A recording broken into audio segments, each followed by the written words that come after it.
What's going on, everybody? Welcome back to the Dawg House Podcast with your host, JayRod and JDawg. I just woke up. It is a Sunday morning. I forgot to set my alarm. Why are you so tired this morning?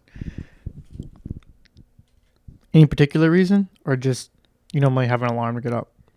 I normally have an alarm to get up. Okay. No matter what time of the day I wake up, I'm going to be tired when I get out of the bed. Yeah. I came through the front door. NickyRod answered the door. He's like, "You for a podcast?" I was like, "Yeah." He goes, "I haven't seen Jay." And I was like, "No, he's here. He's here. Go wake him up." Fuck. It's funny. He can say, like, he hasn't seen me because it's like the house is big. So yeah. I kind of have like my own your quarters. little side, yeah. What's been going on? I've been gone for a week. You were also traveling. Yeah, I was kind of going around about the same time you were. How was that? It was good. I went out to Houston, flew out Friday morning-ish to go train with Dorian at his house, like private training. His dad flew me out. Prepping for Super 32. Sick. Yeah, which is going on right now. It was good. We did 2 sessions a day for the next 3 or 4 days once I got there. Is what you could expect, hard. You said the sessions were like 3 or 4 hours long. Yeah. We had a few sessions that went 3 to 4 hours. That's fucking crazy. Yeah, it was a lot of like game planning for how Dorian wanted to approach his matches come Super 32. So it was a lot of like basically just establishing mat IQ with Dorian's competition. So it's like, okay, we're strong, we're fast, we know the technique, but how are we going to implement this with out of balance lines? How are we going to implement this with the time periods? How are we going to implement this with what we like to attack? And we had different game plans with certain people that he was expecting to see in the bracket, stuff like that. Very strategic kind of practices. Yeah, a lot of situational live, certain situations, stuff like that. I feel like I do a little bit of that with jiu-jitsu, but fucking wrestling, there's like you could wrestle nobody and get fucking stuck. Dude, wrestling's just harder, man. Dude. This has been a while. This has been a while since I had like straight wrestling practices. I felt fucking good, not gonna lie. Yeah. Dude. Yeah. It's good. It's like reminiscent. You're yeah, like, when I put my shoes on, man, it was like a power up in a video game. Dude, that's exactly what it's like. Yeah. That is exactly what it's like. I was like, when we did it on the jiu-jitsu mats, that was nothing compared to fucking a wrestling mat. No. Yeah. No, once you get like shoes on and Dorian's dad had really nice wrestling little facility room in their house. Beautiful home, beautiful wrestling room. And when you got the shoes on the good mats and stuff and the dry mats, I was just like, oh man, I'm fast as shit. Yeah. So it felt good just to get those hard wrestling scraps again. And we did top and bottom too. I haven't wrestled top and bottom forever, but I'm sitting there getting out, hitting my Granbies again, rolling. I was like, man, this feels good, but didn't feel good after like the second day. Our second day, I laid on my bed, I'm just like, yeah. I was just, dude, there was no scrolling on my phone before bed, nothing. It was, I laid in my bed, I was like, woke up, I'm like, all right, time for another session, morning session. I'm like, God damn. Yeah. Come that second day, dude, my body was, because wrestling's just different, man. Dude, yeah, wrestling's really fucking hard on your body. Jiu-jitsu people out there being like, I do 2-3 sessions a day. Of jiu-jitsu is way different, dude. Yeah. Like, especially in wrestling, it's just, people know Dorian. It's like, it's pretty much go hard or zero. Yeah. You know what I mean? Absolutely. When it comes to live situations and stuff. So it's like, dude, doing 2 a day of wrestling, of multiple hour practices, that's insane. It is like that is hard on the body. Yeah. We don't even do that. We didn't even do that in college. Yeah. Like it was 1 a day, maybe once or twice a week you do a light drill in the morning, maybe. Like, that's fucking crazy. Yeah. So I was beat up, but it was really good training. It felt good. I felt like it helped me as well. It was fun. It was fun. I had Anthony Ferrari out there. Sick. Training with them. I was picking his brain too. I thought I took it as a good time to ask questions too about absolutely to improve my own wrestling. So I was asking him some questions of wrestling, and we're kind of working stuff out. We're helping Dorian. Luckily, thankfully, when Dorian's dad told me to come out there, and he was like, "Yeah, Anthony Ferrari will be out here. Y'all be like basically switching on and off on Dorian. Yeah. I was like, thank God. It's like the workload could be split up a little bit. So it was like, whenever I would get any sort of tired at all, it was like, all right, switch. So like it was just fresh every time. I get a little breather for like 2-3 minutes and then back in. So I always felt good because I was fresh, you know. And Dorian, I would say I was going against someone who wasn't fresh, but he felt fresh no matter how many times we switched on him. So crazy. So I was like, it didn't really make a difference for us, really. It's crazy. He trains like that all the time. It's wild. Yeah, I was like, man, it's a lot of work. A lot of workload. He's getting ready for tournaments. I remember he was still at B-Team at the time. I was training with him like every single day when I was getting ready for my Jonathan Gracie match. And because I was like, oh, this guy was wrestling Nicky, he's definitely gonna wrestle with me. Yeah. And then he just pulled guard after the first takedown. So that just fucked up my entire momentum. Whole gameplay. Yeah. Dude, I did so much wrestling. Yeah. So much wrestling leading up to that fight. And then when he pulled, I just froze, I guess. Oh, God. Yeah. What the fuck? Please play guard. But, I mean, my body was fucking trashed. I was doing just a 10-minute round every single day with him. Yeah, man. It's just different. Yeah. Yeah, imagine doing hours with him. Oh, dude. I wish they were still here for the last 4 days. For the first day or two when I got back, it hurt to put deodorant on.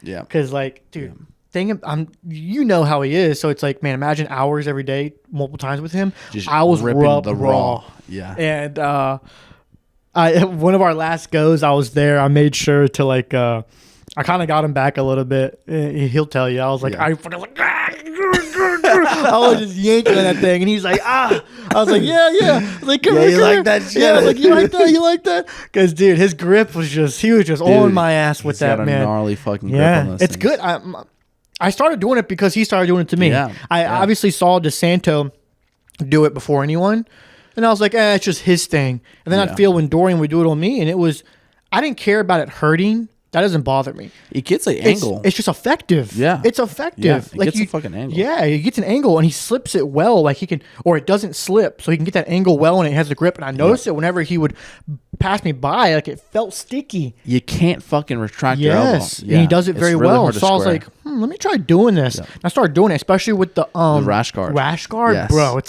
I'm duct tape. That's my thing. I'm in jiu-jitsu, that's good shit right there. Mm-hmm. But how the fuck is he doing it in singlets?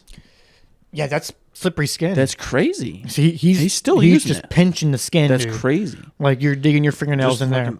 Yeah. Yeah. That's gnarly. Yeah. Oh, so I started adapting that because specifically when I felt him do it on me, I was like, wow, this is effective. Yeah. So yeah, a lot of that, a lot of body hurting. Yeah. Like I said, I got to do a little bit of rolling with Anthony Ferrari. He's getting into MMA. Oh, really? Yep. Sick. So has he been training jiu-jitsu as well? Or? Yeah, he just started training jiu-jitsu recently. So he's like... He plan on go to college for wrestling? He did go to college. He went to Iowa with Tom and Terry Brands. How old is he? 21. Oh, shit. Okay. Yeah, he was a freshman in college, and he left Iowa. Okay. He left Iowa, and then he didn't really like the whole, just political side of wrestling in college. Mm. So he was he just wasn't feeling it. Interesting. And so he's deciding to go on MMA instead. Doing his own thing then, because the family's all stuck with wrestling, right? Good for him. Yeah. He's off doing his own thing, and I think it'd be better for him, honestly, because I was talking to him about it, and I was like, in wrestling, it's changing a little bit in wrestling, but wrestling, the whole culture is to be a good boy, Yeah. And it's starting to change a little bit because they're starting to notice for the sport to grow, you have to have those characters, Sure. But for the most part, as a whole, they don't like those bad boy look rebel. But in MMA, that's all it is. That you make money from that. Yeah. Being that type of character. So I think that'll be do him really well. Yeah. Because he plays that. That's who he is. He said something I thought was a really good way to describe himself. He said, "I'm just an open book," and I was like, "Yeah, that's good." So I think MMA, he'll do really well. Interesting. Yeah. What about you? You traveled. We left on the same day, actually. You left later. Oh, really? Yeah, I left Friday. You left Friday, but later. What did you come back? I came back Sunday night, Monday. Was it Sunday night or Monday morning? It was late Sunday night. Okay. So you were just there for a weekend. Yeah, I was there Friday, Saturday, Sunday, 2 sessions Sunday, and then left Sunday night. I was there for, I guess I'll talk about my trip. My trip was a fucking blur, honestly. There's so much. It was very busy. I was kind of getting that vibe that you were just... Dude, I was very busy. There's a lot of shit that was going on. Nick was doing a lot of media stuff. But so we went, took off straight to Utah to watch the UFC fights. And Nick had to do media stuff there, and they had to like show him on the during the live stream, sitting in the seats or whatever. But so during the fights, so we land, fucking sleep, wake up, do NickyRod taught a seminar over in Utah, Salt Lake City. Got like 100 people or something. Fucking, nice. It's like. Was the first time you've been in Utah? First time I was in Utah. I had a layover there, but first time I Yeah. It was fucking awesome. Really? Yeah, I really like Utah. Really? Dude, I'm going there in November. Really? Yeah. This November? Yeah. Wow, you're going back? Yeah, for sure. We wanted to do like a road trip. We've wanted to do one for like the past year. I remember you talking about that. That involves going through Utah. Yeah, we're like, there's a bunch of like national parks that we want to go to, and a lot of them are there, as well as I think the trip's gonna be like. That's what it's gonna look like. Describe the trip. Just like that. So we're gonna go out to Utah, go left, go over, and then back down to fucking. Want to follow the road? Yep. Yeah, pretty much. But do some shit over there. Taught a seminar at Crown BJJ. Massive gym, beautiful fucking gym. It looks brand new. Really? Yeah. Really, there's really nice gyms out there. That's when you nice. explore. It's fucking sick. Right after that, went to the UFC fight to do media stuff, and then they gave us seats with normal people. They didn't give us seats with like all the like influencers and like fighters and shit. They didn't give us like seats down there. So we were like, fuck this, let's go to a haunted house. Really? I just left? Yeah. So we just left because earlier that day we were driving by and we saw a haunted house, and I was like, fuck, that looks sick. Yeah. Like normally it's like, usually it's in like a secluded area or whatever. This one's in the middle, like right off a highway, and it's just a massive tower, and it's got graffiti all over the tower. I'm like, what is that? And then it says Fear Factory. And I'm like, oh, that's fucking, like, this is a haunted house. Perfect. I look at it, and it says, the thing that got me. Oh, boy. Was, it says, the tower is included in the walkthrough. So it's just one walkthrough. It's not like some of them have you're multiple just going attractions, up. Essentially. But you're not even really thinking about going up because you're constantly being scared. But while you're being scared, you're walking up a fucking staircase. So you go up the tower. It's like 6 stories tall, right? You go all the way up to the tower, and then there's 2 towers, and there's a catwalk connecting them. So you go all the way up one tower, and then you have to start walking across the catwalk while there's just scary shit happening the entire time. And there's people you're crossing the catwalk, and it's like clear, like you can see through it. So it's just 6 stories down. I was gonna say, so when you go ground. to catwalk, you go from inside to outside? You're still inside, but it's like a cage. Oh, it's like a cage, okay, and you can see okay. through the cage. Okay. And there's just shit going on under you. There's fucking, it's gnarly. That's cool. Walk all the way across, and then you go all the way down. And the place is an abandoned cement factory, I believe. And it's just like, it's just cool. It's cool. And you go all the way down, and when you go down, you go like underground as well. And there's fucking passages with. One of the best haunted houses I've been to. Really? One of the best ones. Yeah, when you said you went to one, I was like, I hope it's not good, because now when we go, it's just gonna be like that. I like that every haunted house you go to, there's something. There's always one thing that stands out. This place had all those things and more. Wow. all those things and Really? more. Huh. There's like all the sections were like there's always a guy with a chainsaw, but this time there was multiple people with a chainsaw, and you're in an area where it's just you're walking through zigzagging, and it's just gates. So it's just tall like fence gates. Like in a prison or whatever, like metal like gates. So you're walking through, and there's guys with chainsaws chasing you and fucking banging on shit, whatever. But while you're doing this, there's a strobe light, and it's long, like it's a long fucking passageway. So halfway through, I'm like walking like this because I couldn't handle the strobe light. Like normally I'm good for a while, but like 45 seconds in, I was like closing my eyes. Damn, it was fucking me up. But yeah, while people are chasing with chainsaws, that was a cool area. And what other section was there? The catwalk. That's fucking sick. The catwalk sounds sick. Let me pull these photos because this shit was fucking. Yeah. Did I send you anything? No. You need to go to the gallows. I'm fucking down. You need to go to the gallows. I'm down. I messaged you, so we'll talk about that as well. That's one of the top haunted things in the country. So this was just like we're dude, in line that's getting scary. tickets, and this guy was dude, that is terrifying. Yeah, I hate shit like that. It's a unique. That's good. That was good. That's costume, good. Yeah, I yeah. like that. There was something similar like that at the Oh, gallows. Okay. So there's an area where there's like a clown area, and the clown area is everything is like they have black lights.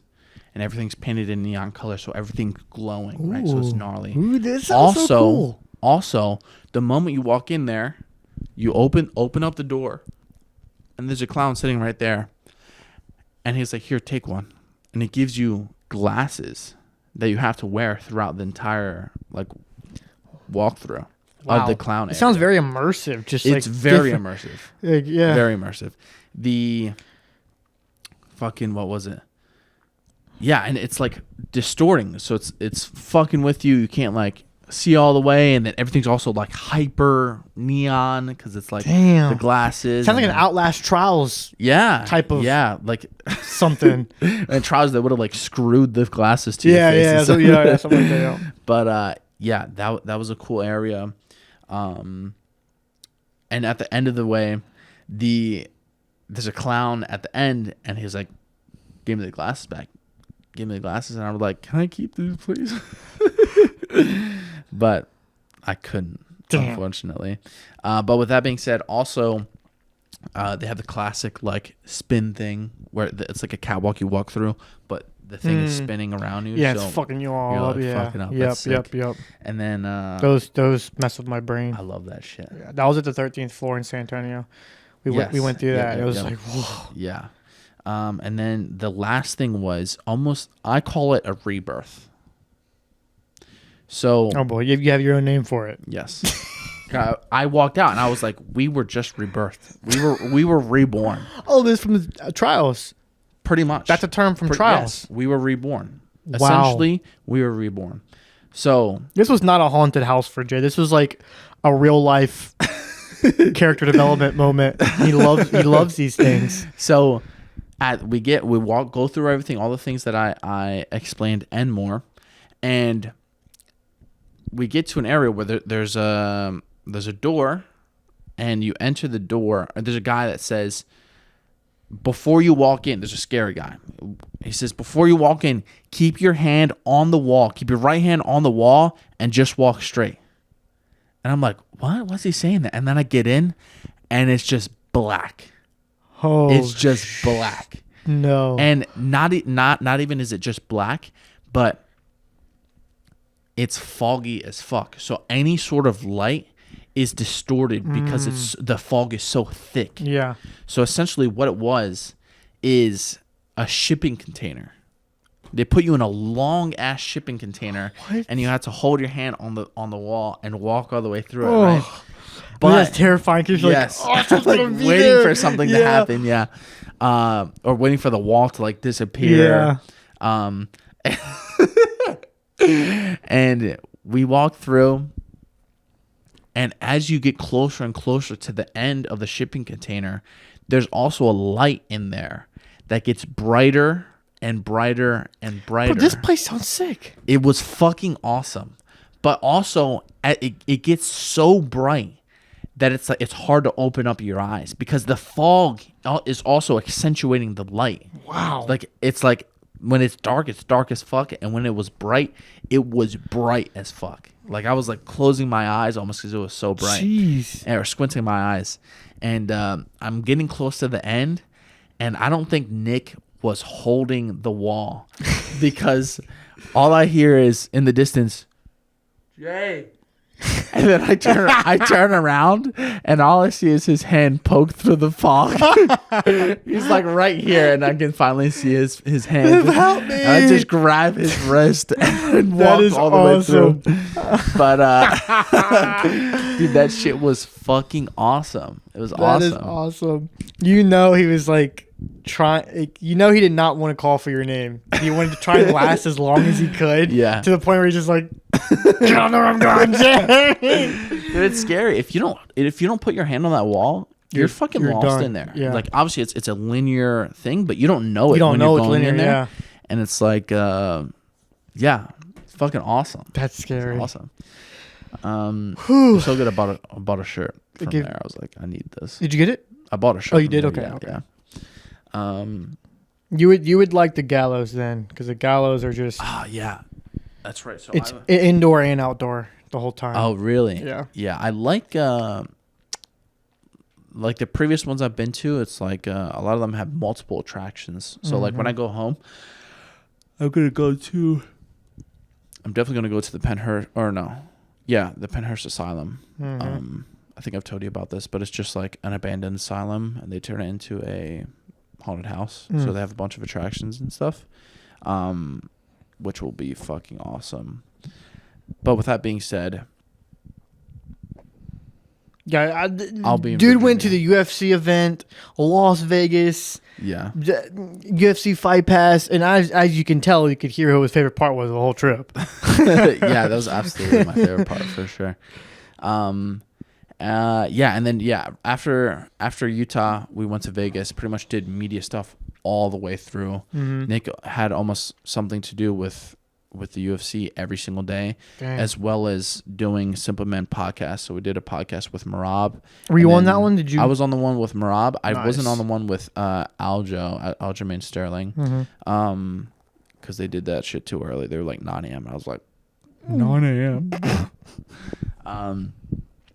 But yeah, and then fucking just train every day. NickyRod competed, obviously fucking killed it. He ended up fighting Michael Pixley at the UFC FPI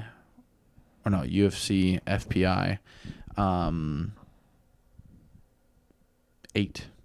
Had a great performance against a really high level wrestler. Yeah, looked really good. Really good on the feet. Obviously when I walk out there, no matter who he's fucking competing, I'm sitting there Yeah. shaking like a fucking, I don't know, just trembling at the what's going on, you know? That's just the situation at hand. Yeah. Oh, God. It's crazy because I don't get nervous at all for myself competing, but whenever he's competing, man, I'm about to shit myself. Yeah, I get nervous whenever I see like y'all compete or like anyone I'm close with, Yeah. you know. Like, I'm just like, oh God damn it. That's what I always say before the match even starts. Yeah. I'm just like, God damn it. Oh. It's weird because it's like you can't control my actions, so it's like you want to though. That's the you know? problem. I think that's Yeah. why it's so nerve wracking because Yeah. like you can't. You're not in control of the situation you care about. Yes. So it's like, oh, that's a scary feeling. Yeah. Yep. Not many things can make me feel that way. Yeah. Yeah. But yeah, great performance. Looked really good on the feet. Ends up submitting him in overtime via rear naked choke. Yep. Then we fly back here, fucking finally get everything in order, and then I'm flying out again in like 2 weeks. So much travel. So I don't know how Craig and shit like lives. Like At this point, you got to get a private jet. I should, right? At this Fuck, point. dude. I should. If I can afford one, I feel like it's definitely realistic for my lifestyle. Yeah. You know, obviously I'm not fucking making enough money to afford something like that. Yeah, those things are expensive. But it's expensive just to fucking upkeep it. Just to own it, like the gas and stuff. My God. But millions and millions. Oh yeah, going to 2 weeks. I'm going to Virginia, so that's why I was like, "Yo, where's the gallows? Where's the gallows? Where's the gallows?" Yeah, it's like a 3-hour drive. I mean, from Ashburn. Yeah. Yeah. Ashburn's like a 3-hour drive from my home. Really? I know, is that close? I completely forgot until now, but you got your brown belt. Oh yeah, we haven't even talked about that. Congratulations! Thank you. Yeah, where were you when that happened? When was that? I don't even know when it was. I think it was right before we left. It was Friday. Yeah, it was Friday. I'd already flown out. Oh, yeah, okay, I flew out Friday morning. Okay, yeah. I know. I saw the day you get. I wasn't there. I was like, God darn it.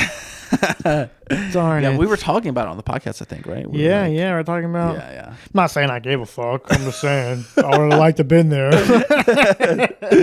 Yeah.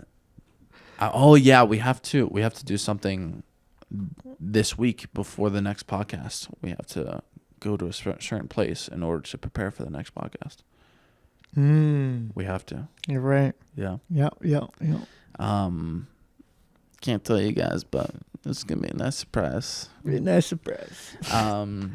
gonna finally get to use the Dawg House credit card. Oh yeah, that's true. I don't know, do we have money in there? Yeah, we still have the money we had to put in there from the start. Oh, that's right. The minimum you have to have in the account. Okay. Yeah, we still have that in fuck. there.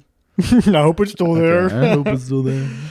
Yeah, I guess good time to mention we need a sponsor. Oh yeah, we have a slot open. It's looking very bare here, guys. So I guess we'll go over the sponsors now. Caulibuds and St. Posta. They've been with us for a bit. Caulibuds, they sell magnets for your ears. So the moment you drain your cauliflower ear, you put those magnets on so you don't have any more fluid filling up your ear. So you don't have ugly chicken nugget ears like mine. And then St. Pasta sauce. They have some of the best sauce in the game.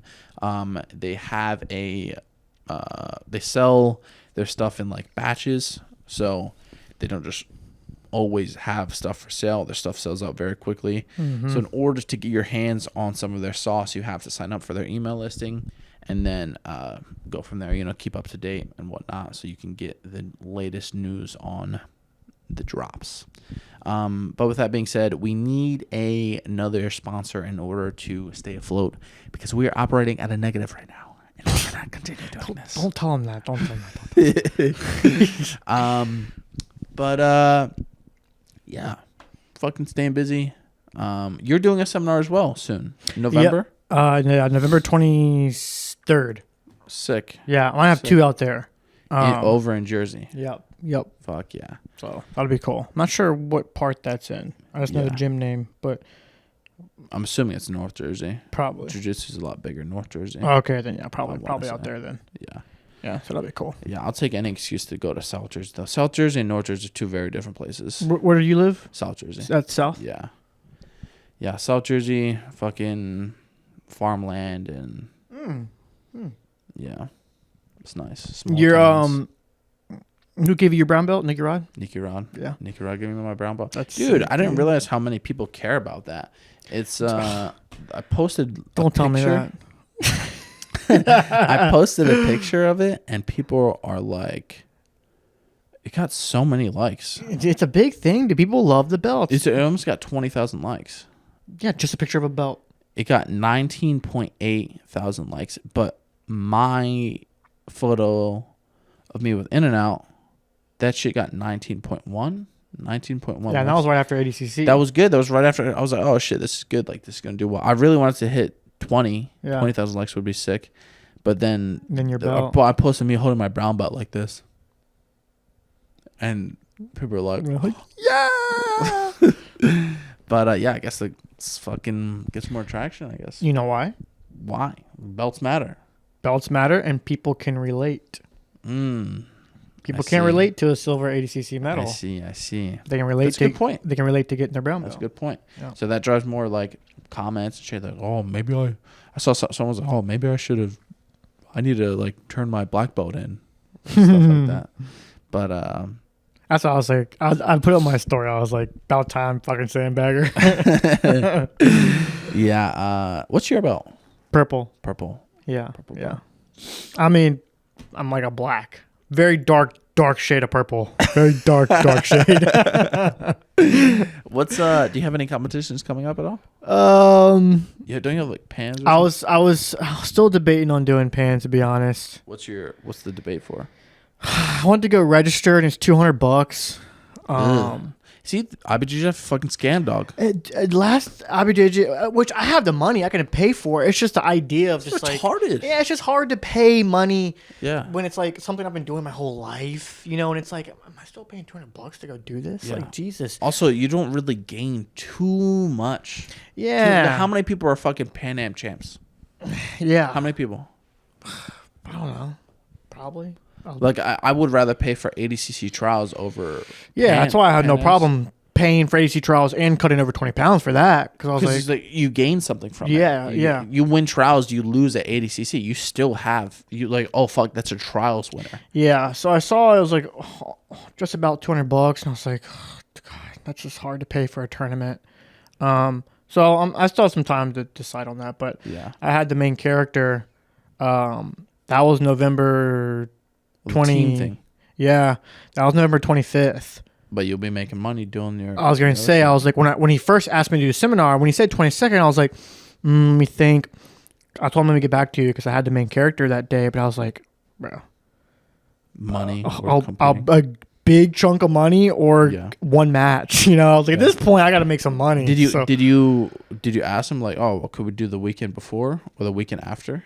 I was like, is this the best date that works for you? And he's like, yeah, this is like when it would work best for me to do this date. And I was like, okay. Because I'll be there for a few days, like 4 days. I think I'll be there. Okay. So I was like, is your travel and stay covered? Yeah.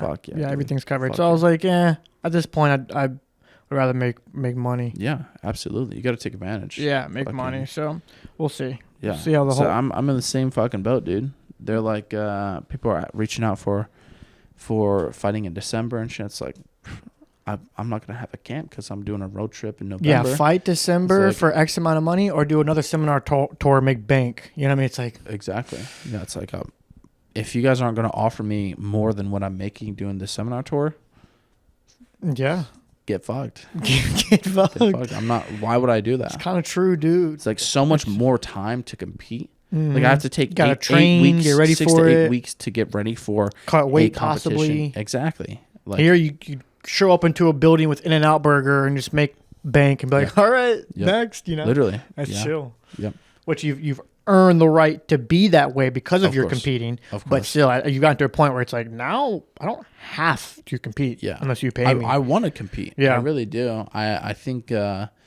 heard whispers of Fight Pass talking about updating some things with the mat and whatnot. So I'm very excited for that. That would be good, especially for your style. Yeah, absolutely. But regardless, I mean, I think, that's like, I'm just better off doing seminars right now. If they're not going to offer me what I'm worth. Yeah, they'll have to start offering you what you're worth. They have to. Yeah. Or else you'll never see JayRod compete again. You'll never see me again. Yeah, no, I mean, I'm making these people money. Yeah. I'm making these people a lot of fucking money because they're like, dude, I've gone match of the year for Flow. I'm like, every match I have, everyone's like, oh, you're so exciting. Yeah, you have that. Please, pay me. Yeah. That's good. That's part of like your branding, that you've developed that idea of like, not just like, oh, Jay's good at grappling. It's like, oh, he's an exciting grappler. It's sometimes that's more better to hear than good. Yep. People hear exciting, that's money. Yeah. Dana White was actually at the this past event. Really? Watching NickyRod compete. It was cool to see. That was cool. Yeah. He was there for the whole thing? I don't know about the whole thing, but I saw him when I walked out for NickyRod. He watched the whole match for NickyRod. But I mean, it's cool to see someone like that fucking supporting. Yeah. It's a busy man. So for him to show up to that, I think it's invested. looking good. Yeah. It's looking good for the UFC. You know, that's really good. Their side of things. It looks like they're like they see a lot of potential in grappling. So it's good. It means they're willing to put money into the sport, and we're willing to show up and put on a show for fucking everyone out there. So bring it on. Bring it on. What do you think about the other matches? You had Andy. Fucking, I hate how underappreciated Dante is. What I talked about like 3 episodes ago. Yeah, remember, I was like, I think he's one of the most underrated grapplers. I walk in and I see like there's always maybe not reactions, but yeah, I guess reactions from people, and then there's maybe it's just me. Maybe I'm thinking about it too much, but I feel like people just don't appreciate this guy as much as they should. He walks in, everyone's like one like super fan's like, that's Dante Leon. Everyone's like, who the fuck is that guy? Yeah, I'm like, bro, that dude is freaking good. The thing is, he's so good, and he competes at 2 weight classes and fucking submits high level guys. He just like He competes at 55 and he competes at 170. That's fucking crazy. And will medal at ACC of both. Yes. That's crazy. Yes, that's crazy. Yeah. Then submits Mika at fucking 170. Yeah. Submits Mika at 170. At 170. And he fights at 155. So Mika, not that Dante was at 155, but he can make 55. So yeah. Mika got submitted by a guy that fights at 155 if he had to. Yeah. That's kind of crazy. Yeah, dude. I was just talking about that a few episodes ago. I was like, man, I just feel like whenever I see Dante compete, he's just always on. He's just game. He's always game. Yeah. No matter what weight class. He just won some IBJJF tournament that was somewhat big in absolute. Yeah. The absolute, like massive guys. I'm just like, God, people gotta. Your aura and character is so huge in this sport, man. Because you could be an absolute animal dog, but if you're not, boastful, people are like, yeah. I think sometimes he is, but a lot of times he is not. Like, he doesn't like show a lot of emotion when he's competing. I think I'm all for it. I love how he doesn't. He's very stoic when he competes. He gets slapped and fucking rubs it off. He doesn't give a shit. Doesn't care at all. But then when he wins, he's got like a little bit of energy. But I really think like it's a big part that he's missing is social media, which fucking pisses me off because he deserves it. Yeah, I think so too. I really think. I don't know how he is behind closed doors, but what I've seen, he seems very like just pretty straight laced guy. Yeah, you know what I mean. He seems pretty like not really involved in a bunch of drama.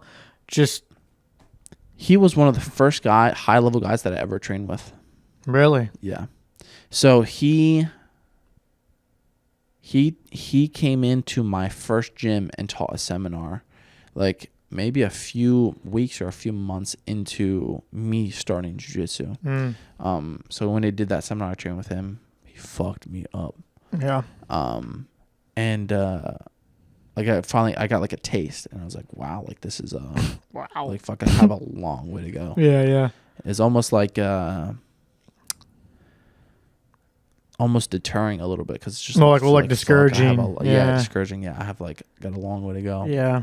He was one of the first people when I started getting into jiu-jitsu that I kind of was like studying a little bit. Kind of a fan of.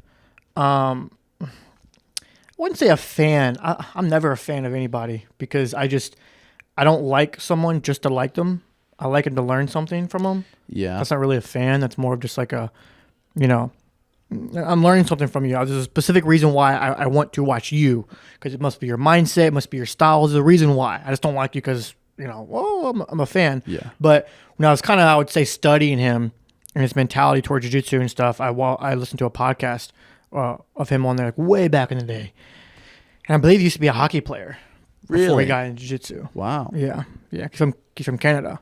Oh, that's fair. It's a big, lot of hockey up there. Yeah. Interesting. But yeah, stud for sure. He can lift crazy weight as well. Bro. Crazy weight. For his size too. Dude, it's absurd. I'd like to know if he does stuff that I can't do. I'd like to know if he's on stuff. Consistent. I think he's natural. He's natural? I think he's natural. I think he's a fucking workhorse. Yeah. Yeah, because seeing someone who weighs 160, deadlifting 600 pounds, I'm like, bro, I've been in a room That's with like record shit. Yes, I've been in a room with some freak athletes, and that weight's just not doable at that size. Yeah. That's the only reason why I was like, I wonder if he's on stuff, but he has been lifting like a very professional circuit for a long time. According to his podcast I listened to, he has been lifting very professionally and smartly for a long time.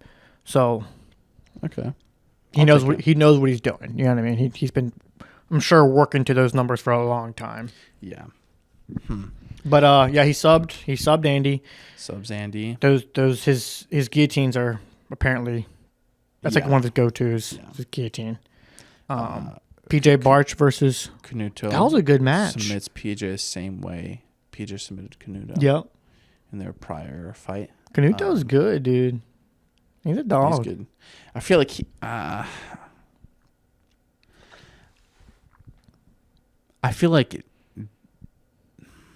Say it. PJ is usually very consistent. Yeah.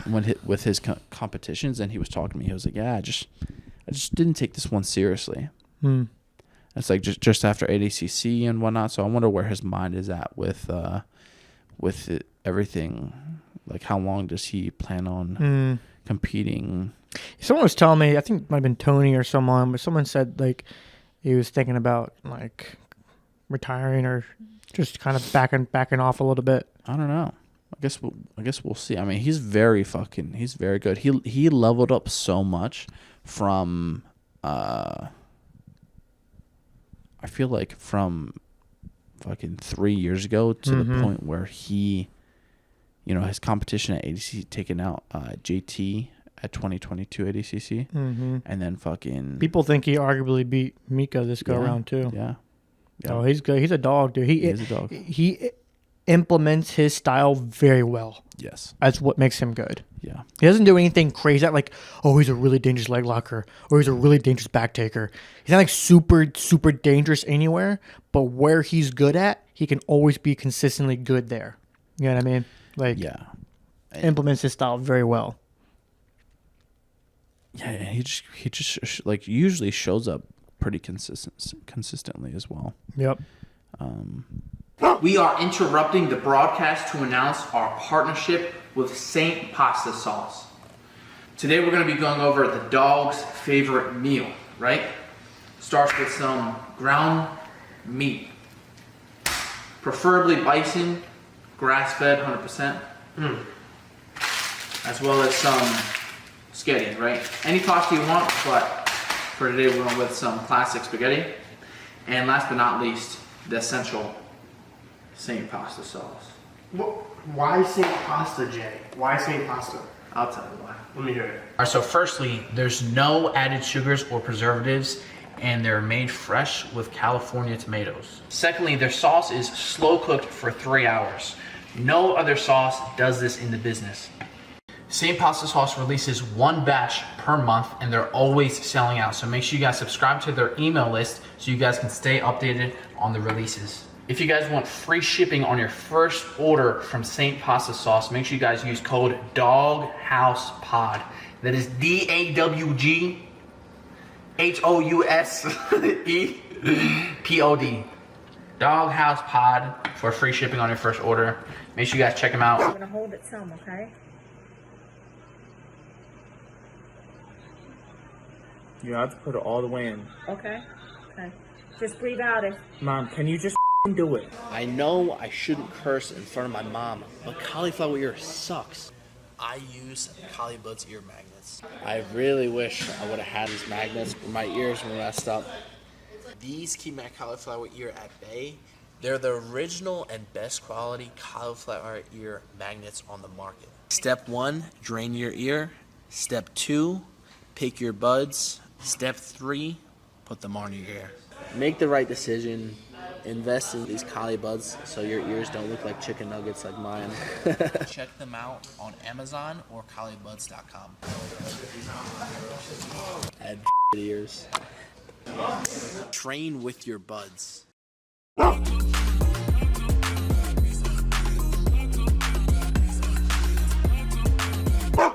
But regardless, what else is going on? We have Haunted House here to do. Hopefully. 13th floor. 13th floor. I had some topics I want to talk about too, if whenever we have, Let's talk if about we it. have enough time. Okay. Talk about it if you want. Oh, I always want to. All right. So yeah, guys, that was like the breakdown of Jay and I's weekend. We both had some travel over the weekend. We both have some seminars coming up. Had some training over the weekend. Obviously, Jay out in UFC, Fight Pass, blah blah. I want to get into now some mental stuff that I was taking notes of. When were you taking these notes? Probably on one of my walks when I talk to myself. If I had to guess. Oh, dude, I was going on a walk 2 days ago. This isn't part of my notes. This is off the dome. I was going on my walk right by myself, sipping my little 4-ounce coffee, talking to myself, visualizing, blah blah blah. And I hear this noise that caught me so off guard that I turned and I was in alert mode to like fight. I went from talking to damn Jesus to like. I was like, hey, I'm going crazy. But it was a bird. I knew it was a bird noise, but it was a noise I've never heard before in my life from a bird. I was like, what the hell is that? I turn over, and from here where that light is, there's a black bird sitting in a tree. And I'm like, I'm pretty sure it came from you. So I sat there and I was looking at it, and I heard it make the noise again. And I was like, what the hell? Yeah, I can't even mimic what it sounded like. It was like it was like that was pretty damn good. It was like something like that, dude. Wow. And I was like, I never heard before. I ran upstairs. I went and grabbed Teresa, and she was sleeping. I was like, get up. Come listen to this shit. Look at this bird. Come look at this bird.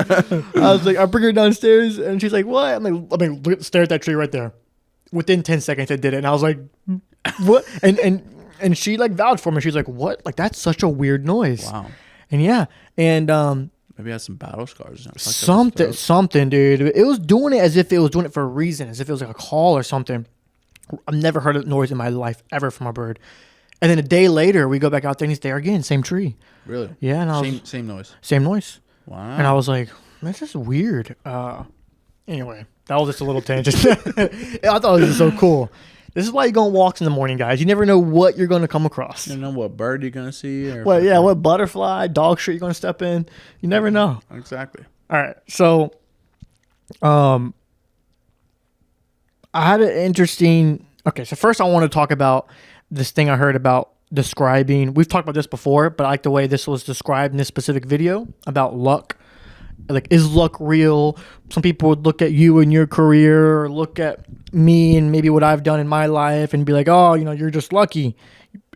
You got lucky. Get fucked. Get fucked. And so I saw this video that was like asking this famous rich guy, very, very smart businessman. Someone asked him at a conference meeting, is luck real? And he goes, absolutely. He goes, luck is 100% real. And you know what I'm going to say? I think I do. Yeah, I think I might have sent it to you. But the bus reference? Yes. I thought that was such a great way to describe luck. He was like, luck is 100% real, but it's not in the way you think it is. Like a lottery ticket. He goes, it's more like a bus stop. He was like, if you're trying to get somewhere and you stand at the bus stop, whether you miss the bus or not, if you stand there long enough, another bus will come, right? So it's like the first lesson was whatever luck you want to happen, you have to put yourself in that area where that luck happens. Waiting for that bus. Waiting for the bus. And he goes, and another catch, which is the biggest part that no one seems to understand. He goes, you can sit there and wait for the bus, Finally, a bus comes that you can catch, but you better make sure you have your ticket. And he goes, and the ticket is the preparation. Yeah. Meaning you can wait for that bus. You can wait for the bus. You can miss it. Another one comes. And when it finally comes, if you're not prepared to get on the bus, then you're going to miss the bus again. Yep. So he goes, luck is real. You can get lucky, but you have to be prepared for when that luck knocks at the door, and you have to be in the right area for that luck to happen. Yep. So it's like luck is real, but nothing comes without it being earned. So with this metaphor, we'll go with that. That's not Don't ask me. It's not right. Analogy, maybe? Analogy, yeah. With this analogy, what if you say fuck the bus stop and you just start walking to the destination? Fuck the bus stop. Start walking. That's another form of earning it. you're still earning it. It's just different. Maybe it's a bit slower. It's a bit slower, and I wouldn't call that more consistent. Mm-hmm. Like you know you're getting there eventually. It could take you fucking 60 days to walk there, but you know you're gonna get there. Yeah, I think that would no longer be a form of luck. It would be a form of I had to work really hard for this. Yeah, and maybe your luck didn't come at the bus stop, but luck will play a part maybe somewhere else in your journey, right? Like maybe you missed a bus. I have to walk, but now halfway across the walk, you're parched, you're tired because you're working too hard, and you happen to find a lemonade stand. Or a hitchhiker. Right? It's like maybe you had to work harder at a point in your journey than someone else did, but at some point in their journey, it becomes hard, then it becomes easy for you. Yep. Like everyone's luck will show up at different points. I see. You know what I mean? And even then, I like it. You wouldn't have came across that lemonade stand, that hitchhiker, if you didn't start walking. Goddamn right. Right. Interesting. Yeah. So anyways, I thought that'd be a good little tip for some of y'all, maybe if you're, trying to figure out how all these successful people are so lucky. They're not as lucky as you think. Right. So I want to talk about that. And then I wanted to talk about this video. I probably sent it to you as well of Kobe Bryant. I love this video because there's so much you can pick from it. And once again, this type of mindset can be directed toward anything. It does not have to be a sport. It does not have to be podcast. It doesn't have to be, basketball or anything. It could be anything you could apply this mindset to. But they're like, it was the NBA Finals. Kobe Bryant gets the ball, and he has 3 chances to make a shot to win the game. He misses all 3. And it's like, that's very rare of Kobe Bryant to miss all 3 of 3 opportunities he's got to win the game, and he failed. And after the game, Kobe Bryant's sitting on the bench and he just has his head in his hands. And he's not upset about it. He was sitting there trying to think. Yes. Like what went wrong. More specifically, I highlighted the word why. That's my favorite word, by the way. Why is my favorite word. We can get into why that is later. But yeah, they asked him, and he's like, how do you feel? Some reporter was like, how do you feel? How do you feel after missing those shots? And he looks up and he said that feeling has nothing to do with it. I'm asking myself why I missed those shots and how can I fix it? And that was it. So simple. And I was like, that's beautiful because that's such a strong example of him focusing on his performance and not winning or losing. Yeah. Because he didn't care whether he lost the game or not. It was more specifically, why did I not perform in those 3 shots? Yep. Right? Something was off. My technique was off. Maybe I let something in the crowd get hold of my attention. And they talked about something that reminded me of that kind of philosophy I made up on my own of the three battles whenever you compete. Spiritual. The spiritual, mental, and physical. He lost the physical, but he won the mental. I don't know if spiritually that's for him to decide, but he won the mental because the win or loss hadn't affected him. Yep. He was already focusing on, okay, well, how can I get better to make that shot next time? Why did I miss that shot? Boom. He's already won the mental battle, right? He's that because he won the mental battle in that situation right there. It'll be then easier to win the physical battle next game, right? So I saw that video and I was like, man, that was a good example of someone.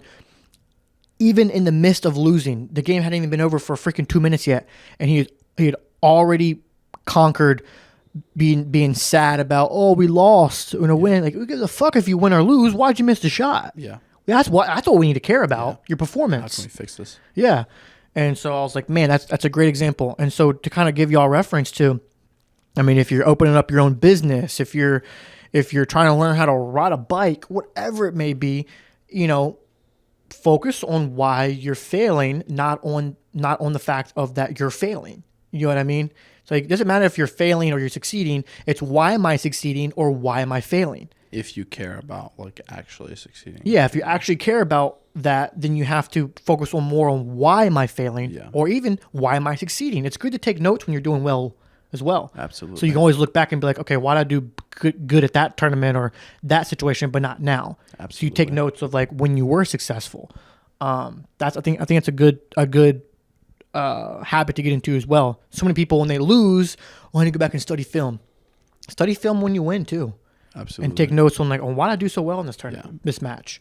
You know what I mean? So yeah, add that to everyday part of your life, and I think it'll do you well. That's good. Yeah. I had another topic, but did you have anything to touch on any of those topics? I'll give you a chance to talk if you were thinking about anything. Over here yapping. I like it. You like it? I like it. Okay. All right. Last topic I had here written down. I wanted to get your idea on what you think. I don't really have so much of a strong opinion on either one of these. Let's hear. If you're dealing with something, whatever it may be, to give you an example, let's say you're an alcoholic. Is it smart to surround yourself with other recovering alcoholics who are going to nurture your feelings about dealing with being an alcoholic? Or is it better to just surround yourself with people who are going to be like, stop fucking drinking? I have a strong opinion on this. I do too. I just didn't want to say it. I wanted to give you a chance to feel like you didn't have to be certain biased. I don't want to give my opinion yet. So basically the first scenario is I'm a recovering alcoholic. Let me go to a area where I'm surrounded by a bunch of recovering alcoholics. Or should I go to someone who maybe either isn't an alcoholic or never has been, or someone who was an alcoholic, but they recovered 10 years ago, and now they're more just like, stop being a fuck up, stop drinking alcohol. Which one's better for you?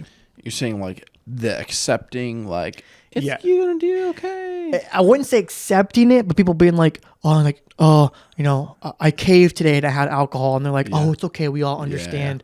We're all dealing with the same thing. Or someone's like, okay, give me a fucking 100 burpees now. Like,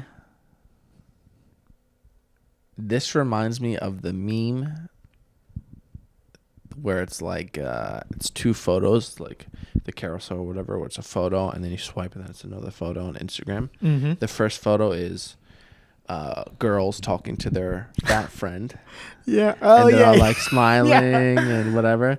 And then you swipe. Just David Goggins. It's David Goggins.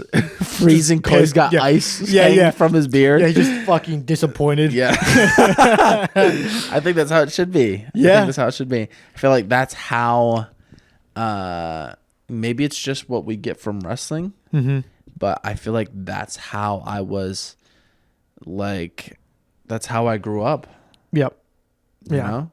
You're doing this wrong. Fix it. Yeah, give me 100 burpees. Yeah. You got suicides until you can fix it. Yeah. You know? Okay, because I don't want to say, they'll probably never listen to this podcast, but I had a little story told to me by someone who it's their friend dealing with something with someone, blah, blah, blah, and they told me what they were doing, and it had to do with religion. And this person went to a group that was dealing with the same thing they were dealing with, and I was like, I just don't think it's a good idea, because you're around a bunch of people who are going to justify your bad actions. Yeah. That's it. They're going to justify your bad actions because they're justifying their own bad actions of the same thing you're doing. Right? So if they tell you what you're doing is wrong, then they're basically pointing at themselves in the mirror. Yeah. They don't want to hurt their own feelings. You know what I mean? For sure. But you have to. Yeah. You have to be able to look at yourself in the mirror and be like, you're a fuck up. Yeah. If it's actually fucking, if you are actually fucking up, you know? Yeah. And it shouldn't be like, yeah, you shouldn't be trying to fucking justify these things. It should be like, acknowledge it, you know, apologize to whoever or apologize to yourself and fucking fix it. Yeah. It doesn't mean it's going to ever be fixed, but it's like, I'm acknowledging that it needs to be fixed. Yes. To where all these other people aren't acknowledging that it needs to be fixed. They're justifying. They're justifying why they're doing it. Not that I need to fix it, but this is why I'm doing it. Yeah. Okay, cool. I know why maybe that's why you're doing it, but you also need to do other things to show that you're trying to fix it as well. Exactly. Like, you know, so anyways, I thought it was an interesting topic because I heard this and I was like, okay, another example of this a little bit would be like, would it be better to run in a pack of people who are chasing the same goal as you, or run in a pack of people who have already reached that goal you're trying to reach? Very similar, but yet could be different. Which one would be better in your opinion?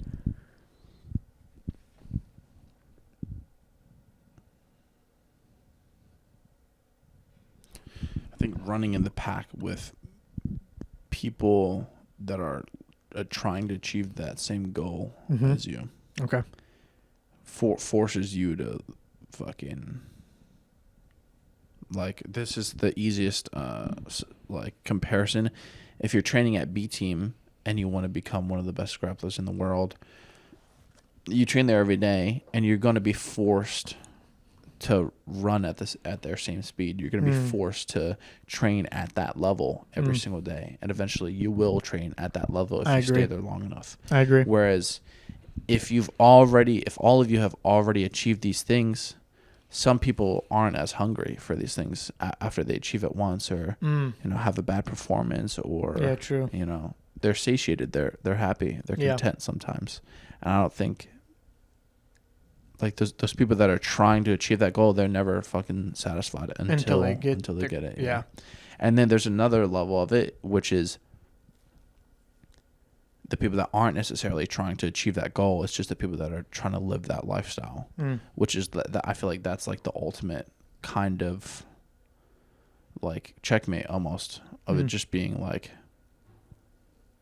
this is my life. Yeah. I do this every day. Yeah. I'm constantly working towards being the best version of myself. Being the best version of myself. Yeah. And working towards being the best version of myself means I will maybe never be content. I know today I was the best version of myself. Yeah. But tomorrow I could be even better. So tomorrow I'm going to put more work in. That's fire. That's good. Okay. Would it change your answer at all if I worded it in, if you had to get advice on how to reach a goal you're trying to attain, would you ask someone who has already reached that goal or someone who is on the path of reaching the goal? I think you should absolutely ask the person that has already achieved that goal. Okay. I'm all referencing this to this story I was told from a friend of a friend to see if the advice that I would have given to them, I want to see if it'd be the same thing you would say or something like that. That's what I'm trying to figure out. Yeah, here. I mean, and you're basically right on with everything I was thinking. If you had to ask someone how to be an ADCC champ, I'm wording this in jiu-jitsu words because I don't know the full extent of your topic, but if you have to ask someone how to be an ADCC champion, you're not going to ask me. You're going to ask Giancarlo Badoni. You know what I mean? Yeah, it's like, it's true. Yeah, it's true.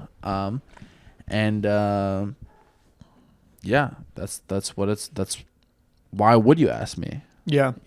Yeah. Because someone would ask you because you are living the lifestyle and path to be an ADCC champion.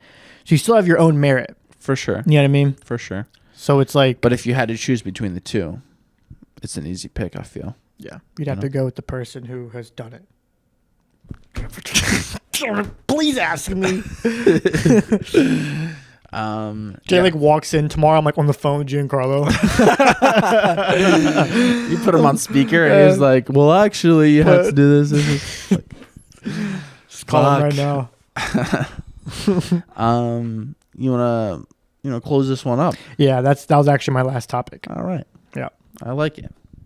Well, thank you guys all for tuning into the Dawg House Podcast. We endlessly appreciate your support. Next podcast is going to be fun, so please make sure you guys tune into that one. I wanted to go over my seminars. October 26th, I will be teaching a seminar at Ashburn, Virginia. And then October 27th, I will be teaching another seminar in Cape May, New Jersey. Yeah, it's going to be good. I'm going to go home for fucking Halloween, hand out candy to little kids. Yeah, see some spooky shit. Yeah.